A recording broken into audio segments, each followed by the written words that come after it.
비가 좀 부족하기도 하고요. 뭐 모아놓은 목돈이 다 사라지기도 해서 갖고 있는 금융상품을 깨시는 분들도 계시고 맞아요. 아니면 좀 이겨내질 못하고 유지를 좀 하기 어려우신 분들도 계신데 이런 분들 좀 오늘은 주의 깊게 들어보셨으면 좋을 것 같습니다. 아니 정말 저도 뉴스 기사를 통해서 봤는데 네. 실제로 코로나19가 이제 본격화됐던 3월에요. 이 예적금 또 보험금 해지액을 합산해 봤더니 거의 약 뭐 10조 정도 된다. 이게 이제 작년과 비교해 보면은 작년에는 약 7조였는데 이만큼 차이가 나는 거예요. 그래서 오늘은 이렇게 금융상품 해지를 고민하시는 분들 어떤 걸 깨는 게 그나마 덜 손해고 아니면 나중을 봤을 때 더 이익이 될 수 있는지 순서를 정하는 방법 이런 고민들을 제가 하나하나 해결을 해드리도록 하겠습니다. 갖고 있는 금융상품을 깨시는 분들도 계시고 내가 그동안 넣었던 걸 빼서 써야겠다. 중도 해지하면 손해인 거죠? 안 된다는 거네요. 대부분 없어요. 중간에 해지를 하면 해지연금이 빵원.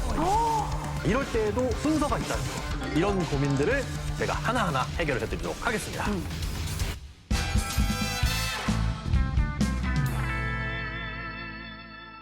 사실 이런 상황이 온다면은 네. 많은 분들 저라도 먼저 신용대출 이거 제일 빠르지 않을까 해서 생각해 볼 것 같아요. 이럴 때 도움받으려고 대출이라는 게 있는 거 아닌가요? 차라리 내 금융상품을 깨는 것보다 돈을 빌리는 게 더 유리한 경우가 있어요. 네, 대표적으로 네. 보험 같은 상품이 그렇거든요. 뭐 보장성 보험이든 저축성 보험이든 다 마찬가지지만 특히나 저축성 보험 같은 경우에는 내가 내는 월 보험료의 한 평균적으로 10% 정도를 수수료로 떼가요. 이걸 한 10년 정도를 떼가기로 약속을 해놨는데 그러니까 보험회사는 예를 들어서 한 달에 10만 원씩 보험료를 내면 이 사람한테 만 원씩 10년 동안 120만 원을 수입으로 생각을 하고 있는 거죠. 근데 만약에 그 보험을 10년을 유지하지 않고 3년 만에 깼다. 그러면 보험사는 120만 원을 받아야 되는데 30만 원밖에 못 받는 거잖아요. 그러면 중간에 이 못 받은 이 손실을 원금에서 차감을 해버립니다. 그래서 해약환급금이 굉장히 적은 거예요. 맞아요. 네. 통상 이 보험 가입 시점으로부터 한 7년 동안은 이런 페널티를 떼거든요. 그래서 그 기간이 아직 안 지났다면 이 보험을 깨는 것보단 차라리 어디선가 대출을 받는 게 더 유리할 수가 있습니다. 또 이런 비슷한 상품들이 있는데 금융상품에 부수적인 기능이 붙은 것들. 네. 예를 들어서 청약통장.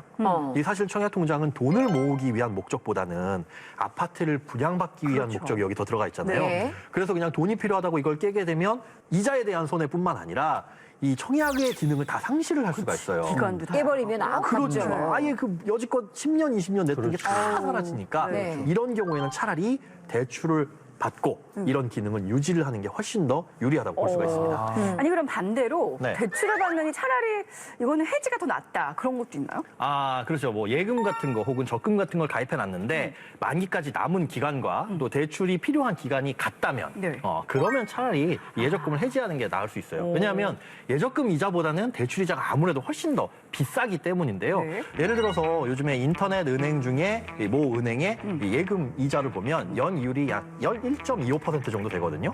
그런데 1,000만 원을 이 예금에 넣어놨다. 네. 그러면은 1년 동안 세금 떼지 않고도 12만 5천 원 정도의 이자를 받을 수가 있는 거예요. 세금 떼면 그거보다 더 미치겠죠. 네. 근데 만약에 여기서 대출을 받는다면 네. 똑같은 1,000만 원을 받더라도 대출율이 2%대 후반이에요. 한 27만 원 정도를 내야 되는데 이 12만 5천 원 아끼겠다고 27만 원 이자 내는 건 당연히 손해겠죠.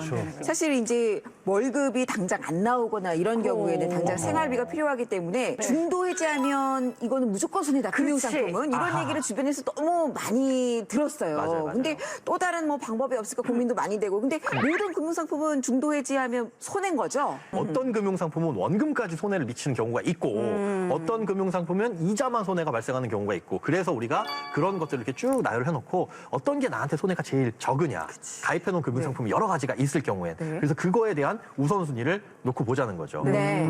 그런데 상황이 여러 가지예요. 우리가 생활비가 부족해서 지금 내고 있는 금융상품을 유지하기가 어려운 경우가 있고 그쵸. 혹은 생활비가 부족한 정도가 아니라 진짜 목돈이 필요해서 금융상품을 깨서 그 목돈이 마련되어야 되는 경우가 있고 네. 그래서 그 두 가지 상황에 따라서 어떤 선택을 할 수 있느냐가 달라지기 때문에 이 부분을 좀 신중하게 생각을 하셔야 됩니다.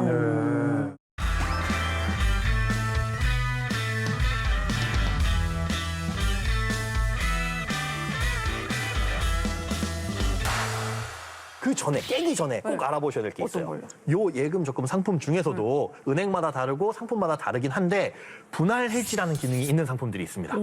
그러니까 말 그대로 쪼개가지고 해지할 수 있는 기능. 예금 적금이 있어요? 있어요. 예를 들어서 매달 100만 원씩 넣고 있다가 나 한 200만 원이 급하게 필요한데 여지껏 한 1000만 원 넣었어. 두 달만 유지하면 이제 만기를 만기야. 채우는데 200만 원 필요하다고 이걸 와장창 깨면 아깝잖아요. 그렇죠. 그럴 때는 내가 냈던 돈 중에서 일부를 꺼냈을 수 있는. 일부 인출. 그렇습니다. 이런 분할 해지 기능, 뭐 이름은 조금씩 다를 수 있어요. 이때 꺼냈을 때는 1월부터 만약에 8월까지 넣은 돈이 있다. 예. 이 중에 가장 이자가 많이 붙은 돈이 몇 월 달 돈이에요? 8월 맨 앞에. 그렇죠. 맨 앞에. 이게 자동으로 나옵니다. 그렇죠. 그러니까 자동으로 나오면서 네. 그 이자를 거의 반밖에 안 줘요. 그렇군요. 중도 해지 이율을 적용하는 거예요. 그러니까 은행 입장에서는 가장 많이 이자 붙은 거. 그걸 뺄게. 그렇죠. 요걸 싹 뺀 다음에 이자를 조금만 주고. 그러니까 요것도 손해는 크다. 그러나 아예 깨서 쓰는 것보다는 요게 그래도. 기능이 있으면 그래도 그나마 아니 근데 낫다. 이제 모든 예적금이 그렇게 기능이 있는 게 아니잖아요. 아니죠. 없으면 아니죠. 어떻게 해요? 없으면 대출? 어쩔 수 없이 얘를 깨서 쓰거나 혹은 진짜 야 이거 한 달 정도만 남았는데 이게 또 목돈이야. 이러면 또 이자 규모가 크거든요. 이럴 땐 대출. 그런데 신용대출이 아니라 예금담보대출이라는 걸 이용하시면 돼요. 예금담보대출. 네, 예. 은행에 맡겨놓어도 내가 가입한 이 예금이나 적금 상품을 담보로 대출을 받는데 그 대출 이자가 보통 이 예금과 적금의 약정된 이자에 플러스 1%포인트 정도예요. 한 달 정도만 쓸 돈이라면 이게 차라리 낫죠. 그러면 이건 언제 갚으면 되냐? 예금 적금 만기가 되면 자동으로 그 돈에서 차감됩니다. 혹은 중간에 갚을 수 있으면 갚으셔도 되고요. 네. 그래서 깨는 게 아깝다면 네. 받으시면 되는데 보통 이 내가 가입한 예적금의 한 90에서 95% 정도는 나와요. 그러니까 은행 입장에서 떼일 염려가 없는 돈이기 때문이죠. 이 사람이 만기가 되면 어차피 그만큼 안 주면 되는 거니까 네. 그래서 많은 높은 한도로 적용을 해주고 있습니다. 그 우리가 아까 주택 청약 얘기했었잖아요. 주택 청약 같은 경우도 이제 깨기가 너무 아까운 상품이거든요. 네네, 마찬가지로. 그러면은 안 깨고 어떻게 할 수 없을까요? 좀 10만 원짜리를 넣은 거를 좀 네. 줄여서 뭐 2만 원 넣는 걸로 바꿔서 어쨌든 횟수는 좀 이렇게 왜 고개를 좀- 저는 반대입니다. 그래요? 네. 주택 청약이라는 상품은 납입된 횟수 예. 그리고 납입된 금액 금액. 이게 중요하거든요. 네. 특히나 국민주택의 경우에는 여지껏 내가 가입해서 납입한 돈이 얼마나 쌓여 있느냐를 봐요. 네. 그런데 최대 인정 금액이 10만 원, 최소 인정 금액이 2만 원입니다. 월. 예. 그런데 만약에 10만 원씩 쭉 넣고 있다가 한두 달 힘들어. 그래서 이거를 10만 원은 힘드니까 2만 원으로 줄이자. 예. 그리고 나중에 여유 있을 때 그때 10만 원 누르면 되잖아요. 네, 늘리면 되는데 예. 나중에 가서 늘릴 수는 있어요. 근데 이미 2달 정도 2만 원 냈던, 그러니까 8만 원씩 못 냈던 2달, 이걸 채워넣을 수는 없습니다. 그런데 만약에 요 2달을 안 냈다. 네.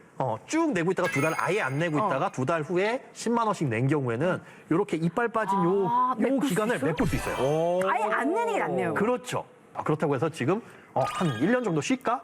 이렇게 했을 때는 나중에 낼 때 인정되는 기간이 되게 길어지기 때문에 네, 그런 거는 아예 그냥 좀 금액을 줄여놓는 게 좋을 수도 있고 또 추가적으로 또 이 주택장은 또 예금담보대출이 가능해요. 네. 은행마다 한 1%포인트씩 이자를 붙여가지고 네. 담보대출이 가능하니까 목돈이 필요하면 그것도 한번 생각은 해보시는 게 좋습니다. 그러면 또 우리가 고정적으로 이 나가는 돈은 꼭 내야 되잖아요. 네, 그렇죠. 노후를 위한 든든한 국민연금. 아하, 이 갑자기. 국민연금도 중간에 돈을 안 낼 수가 있었던 거 아닌가요? 맞아요. 기존에 이제 납부 예외라는 제도가 있는데 네. 사유가 있어요. 그냥 안 내는 건 안 되고 뭐 사업이 중단됐다거나 네. 아니면 휴직을 했다거나 그럴 때는 이제 인정을 해줘서 안 낼 수 있는 제도가 있는데 지금은 코로나19 때문에 네. 그런 분들이 조금 더 많아진 걸 감안해서 코로나19로 인해서 소득이 줄었다라는 걸 증빙할 수 있으면 네. 3개월분의 국민연금을 안 낼 수 있습니다.